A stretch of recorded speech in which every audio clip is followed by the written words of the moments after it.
नमस्ते, मैं हूं सपना शुक्ला। स्वागत है आपका महाराष्ट्र वीकली में। नजर डालते हैं महाराष्ट्र की उन बड़ी खबरों पर जो इस हफ्ते सुर्खियों में रही।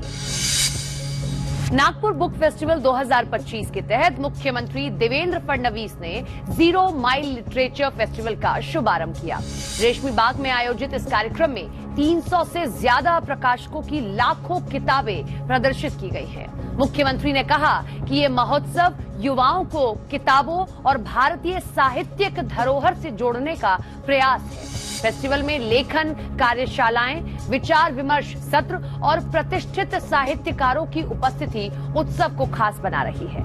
आयोजकों का दावा है कि ये कार्यक्रम नागपुर को राष्ट्रीय साहित्य मानचित्र पर महत्वपूर्ण स्थान दिलाएगा। एशियन सीड कांग्रेस 2025 में मुख्यमंत्री देवेंद्र फडणवीस ने कहा कि कृषि के भविष्य के लिए बीज नवाचार बेहद जरूरी है। मुख्यमंत्री ने बताया कि महाराष्ट्र अगले 2 से 3 साल में 25 लाख हेक्टेयर भूमि को प्राकृतिक खेती के दायरे में लाना चाहता है, जिसके लिए उपयुक्त बीज किस्मों का विकास जरूरी है। I am very happy to tell you that now honourable prime minister has started natural farming mission in our state. We have decided that in next 2 to 3 years we'll bring at least 25 lakh hectares of land under natural farming. इस कार्यक्रम में 100 से ज्यादा बीज कंपनियां शामिल हुई। केंद्रीय कृषि मंत्री शिवराज सिंह चौहान ने संसद के अगले सत्र में नई बीज नीति लाने की घोषणा की है। मुख्यमंत्री देवेंद्र फडणवीस ने नागपुर में एग्रो विजन 2025 प्रदर्शनी का दौरा किया। ये मध्य भारत की सबसे बड़ी कृषि प्रदर्शनी मानी जा रही है। मुख्यमंत्री ने आधुनिक कृषि तकनीकों, ड्रोन आधारित खेती और जैविक खाद और नई मशीनरी वाले स्टॉलों का निरीक्षण किया। कार्यक्रम में केंद्रीय मंत्री नितिन गडकरी सहित कई उद्योग विशेषज्ञ मौजूद थे। इस दौरान एग्रो विजन फाउंडेशन के 10 वर्ष पूरे होने पर एक कॉफी टेबल बुक भी लॉन्च की गई। सरकार का कहना है कि ये आयोजन किसानों को नई तकनीकों से जोड़कर कृषि क्षेत्र को भविष्य के लिए तैयार कर रहा है। मुख्यमंत्री देवेंद्र फडणवीस ने मुंबई के बोरीवली और अंधेरी में बने अत्याधुनिक सेतु सुविधा केंद्रों का उद्घाटन किया है। इस मौके पर मुख्यमंत्री ने कहा कि सेतु केंद्र केवल सेवा देने की प्रक्रिया नहीं, बल्कि सरकार और जनता के बीच भरोसे का मजबूत पुल है। मुंबई जिला कलेक्टर कार्यालय द्वारा विकसित ये केंद्र देश के सबसे घनी आबादी वाले जिले के नागरिकों को तेज, पारदर्शी और तकनीक आधारित सेवाएं उपलब्ध करवाएंगे। सेतु सुविधा केंद्रों के उद्घाटन कार्यक्रम में उप मुख्यमंत्री एकनाथ शिंदे और उप मुख्यमंत्री अजीत पवार भी मौजूद रहे।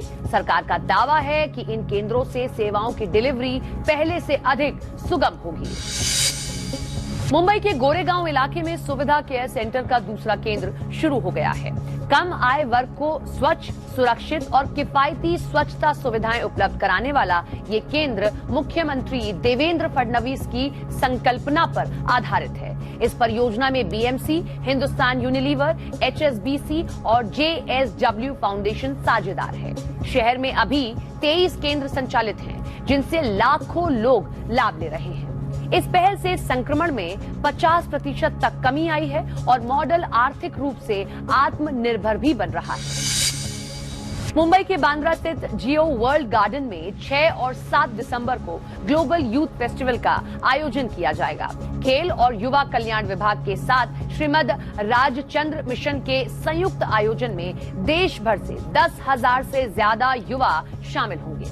कार्यक्रम में योग, मेडिटेशन, कला, संगीत, एडवेंचर और स्किल डेवलपमेंट जैसी गतिविधियां रखी गई है। महिला सशक्तिकरण, पर्यावरण संरक्षण और ग्रामीण विकास जैसे सामाजिक मुद्दों पर भी विशेष सत्र होंगे। महाराष्ट्र के उप मुख्यमंत्री अजीत पवार ने अवैध लॉटरी संचालन पर सख्त कार्रवाई के आदेश दिए हैं। उप मुख्यमंत्री अजीत पवार ने कहा कि अवैध लॉटरी नेटवर्क आम जनता को धोखा देते हैं और राजस्व को नुकसान पहुंचाते हैं। इसीलिए अधिकारियों को बिना किसी दबाव के कार्रवाई करनी होगी।